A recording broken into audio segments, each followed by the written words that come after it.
எல்லாருக்கும் வணக்கங்க. துலா ராசியில் பிறந்தவங்களுக்கு உண்டான முழுமையான மே மாத பலனை தானுங்க இந்த பதிவில் நம்ம பார்க்க போகிறோம். வரக்கூடிய மே மாத காலகட்டத்தில் கோட்சார கிரக அமைப்புகள் துலா ராசியில் பிறந்தவங்களுடைய வாழ்க்கையிலையும் வாழ்வாதாரத்திலையும் எந்த மாதிரியான மாற்றங்களை ஏற்படுத்த போகுதுன்றது பற்றி தானுங்க ஆதாரபூர்வமாக இந்த பதிவில் நம்ம பார்க்க போகிறோம். துலா ராசி அதிபதி சுக்கிரன் இந்த மாத தொடக்கத்தில் மே மாதம் 1ஆம் தேதி வெள்ளிக்கிழமை அதிகாலை சித்திரை நட்சத்திரம் சொல்லக்கூடிய தன்வந்திரி கடவுள் அவதரித்த நட்சத்திரம் துலா ராசி மகர லக்னத்தில் தான் இந்த மாதம் பிறக்கப்படுது. அப்போது உங்கள் ராசி அதிபதி தொழில்ஸ்தானாதிபதினு சொல்லக்கூடிய சந்திர பகவானுடைய சாரத்தில் ரோகிணி நட்சத்திரம் 2வது பாதம் 43 டிகிரியில் 8வது பாவகத்தில் மறைஞ்சிருக்கிறார். அதே மாதிரி பரிவர்த்தனையோடு தான் மறைஞ்சிருக்கிறார். அப்படி என்ன சாமி பரிவர்த்தனைனா, தொழில்ஸ்தானாதிபதி சந்திர பகவானுடைய சாரத்தில் சுக்கிரன் சந்திரன் சுக்கிரனுடைய வீட்டில் இருக்கார். தனஸ்தானாதிபதினு சொல்லக்கூடிய செவ்வாவுடைய சாரத்தில் சித்திரை நட்சத்திரத்தில். இதில் ஆச்சரியம் என்னன்னா, இந்த மாதத்தில் தனஸ்தானாதிபதினு சொல்லக்கூடிய செவ்வாவுடைய பார்வையும் உங்கள் ராசி மேலே படுது. உங்கள் ராசியில் இருக்கக்கூடிய தொழில்ஸ்தானாதிபதி சந்திரனுக்கு சாரமும் கொடுக்குறாரு, தனஸ்தானாதிபதி பார்வையாலையும் பார்க்கப்படுறாரு. அதுபோக தனகாரகன் சொல்லக்கூடிய குரு பகவான் உங்களுடைய ராசியை பார்க்கிறார். லாபஸ்தானாதிபதினு சொல்லக்கூடிய சூரியன் உங்கள் ராசியை பார்க்கிறார். இது எல்லாமே நமக்கு சாதகமான ஒரு பலனை கொடுக்கறதுக்கு உண்டான ஒரு அறிகுறிகள். அதாவது நான் நிறைய பதிவில் சொல்லியிருக்கிறேனுங்க, நேர காலங்கள் மட்டும் ஒருத்தருக்கு சாதகமாக இருந்ததுன்னா ஆண்டியாக நாம் இருந்தாலும் அரசனாக்கிடும் இந்த பிரபஞ்சன்ட்டு. அதில் மாற்று கருத்து ஏதாவது இருக்குதா? இல்லை. இந்த மாதத்தில் ஏற்படக்கூடிய கோட்சார கிரக அமைப்புகள் துலா ராசியில் பிறந்தவங்களுடைய மன அழுத்தத்தை போக்க போகுது. அதில் மாற்று கருத்து இல்லை. துலா ராசியில் பிறந்தவங்களுக்கு மட்டுமே இருக்கக்கூடிய மிகப்பெரிய பிராப்தம் என்னன்னா, தொழில்ஸ்தானாதிபதியாக சந்திரன், லாபஸ்தானாதிபதியாக சூரியன். அந்த தொழில்ஸ்தானாதிபதி சந்திரனை லாபஸ்தானாதிபதி சூரியன் பார்க்கிறாரு. தனகாரகன் சொல்லக்கூடிய குரு பார்க்கிறாரு. தனஸ்தானாதிபதி செவ்வா தனகாரகனுடைய வீட்டில் இருந்து பார்க்கிறார். இது எல்லாமே நமக்கு மிகப்பெரிய ஒரு மாற்றம். இதனால் பொருளாதார ரீதியாக மன அழுத்தத்தில் நீங்கள் இருந்தாலும் சரி, மன வாழ்க்கையில் சிக்கல் ஏற்பட்டுடுச்சிங்க, ஆளுக்கு ஒரு பக்கம் இருக்கிறனுங்க, பேச்சுவார்த்தை இல்லை, ஒரே வீட்டில் 2 வாழ்க்கை வாழ்ந்துக்கிட்டு இருக்கிற மாதிரி இருக்கிறனுங்க. சில பேர் திருமணம் பண்ணி பிரிஞ்சு போயிட்டாங்க, ஆனால் நாங்கள் பிரியாமல் ஒரே வீட்டில் இருந்துக்கிட்டு தினம் சிரமப்பட்டுட்டு இருக்கிறேங்க, சித்திரவதை பட்டுட்டு இருக்கிறேனுங்கன்னாலும் இந்த நேரத்தில் அந்த சங்கடங்கள் சரியாகும். சார் எப்படி சார் அது சரியாகும்? எந்த வகையில் சார் சரியாகும்? எங்கள் திருமண ஸ்தானாதிபதினு சொல்லக்கூடியவர் செவ்வா. இந்த துலா ராசியில் பிறந்தவங்களுக்கு அந்த செவ்வா உங்கள் ராசியை பார்க்கிறாரு. திருமண காரகன் சொல்லக்கூடிய கிரகம் யார்? சுக்கிரன் உங்கள் ராசிக்கு 2வது பாவகன் சொல்லக்கூடிய அந்த குடும்ப ஸ்தானத்தை பார்க்கிறாரு, கல்யாண காரகன். இதுவே உங்களுக்கு போதுமானது, நல்ல ஒரு மாற்றத்தை கொடுக்கக்கூடிய ஒரு சூழல். அது மட்டும் இல்லை, அதை மட்டும் வச்சு நம்ம பலனை சொல்லிட முடியுமா? தப்பாயிடுமே. மாட்டுக்கு பல்லு முக்கியம்னா மனுஷனுக்கு சொல்லு முக்கியம். கை கொடுத்தா மீளலாம், சொல் கொடுத்தா மீள முடியாது.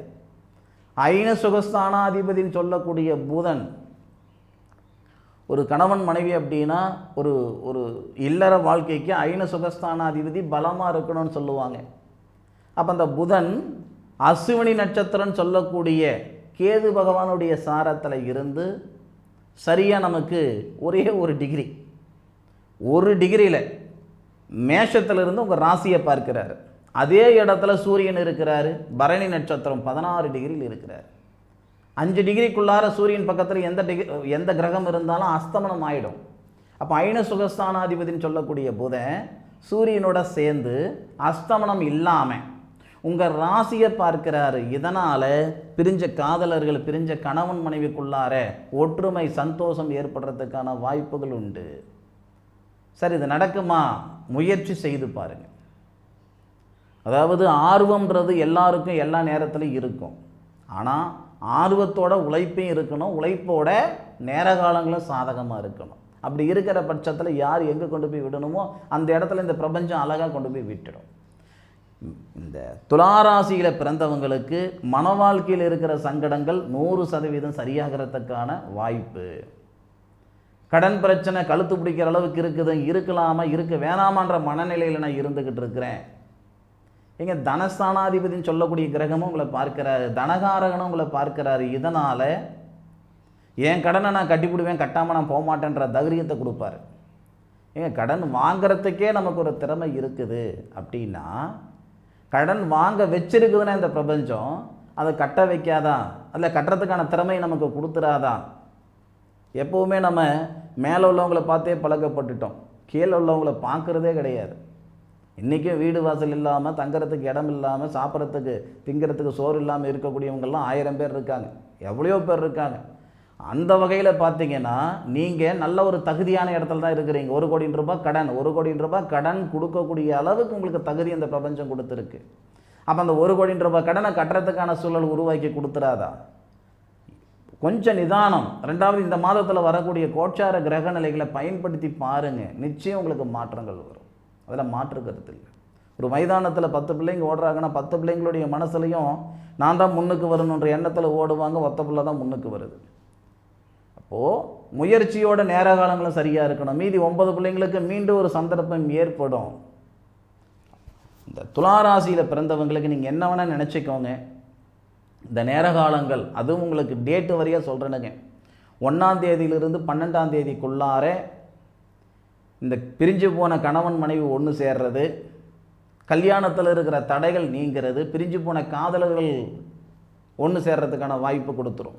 இதில் மாற்று கருத்தில். இது என்றைக்கு நடக்க போகுது? 1ஆம் தேதியிலிருந்து 12ஆம் தேதிக்குள்ளார நடக்க போகுது. அதன் பிறகு அந்த 12 தேதியிலிருந்து உங்களுக்கு சரியாக 22 தேதி வரை, 12 தேதியிலிருந்து 22, அதாவது உங்களுக்கு 12 தேதியிலிருந்து 17 தேதி வரைக்கும் தான் ரொம்ப அதிகமான ஒரு அமைப்பு.